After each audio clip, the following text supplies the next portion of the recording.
Kumusta everyone? My name is Sev. At ako naman po, si Allen Ansay. Joke lang. Ay, wow! Ay, may entry siya.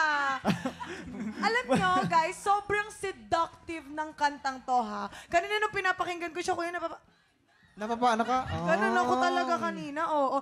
Pero gusto kong itanong si Allen. Allen, nasabi mo na ba yung akin ka na muna ngayong gabi? Aking ka na muna ngayong gabi. Oo, nasabi ko na ngayon. Hindi pa ngayon.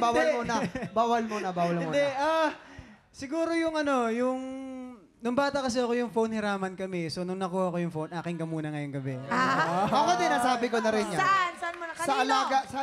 Sa alaga kong French Bulldog, akin ka muna ngayong gabi. Kasi gusto ko lagi siya tumutulog sa tabi ko, sa dibdib ko. Ganun. Ikaw ba, Hailey? Kanino mo ba nasabi yon? Oy! At ngayon ba, sinasabi mo pa rin ba yon? Ha? Alam nyo, guys, Alam mo, Hailey, ang galing mo mag-iba. Di ba? Hindi, at least walang iba. Oy! Sir Charles. Hindi guys, congrats sa inyo. Napakaganda ng song niyo at napakaganda ng beat.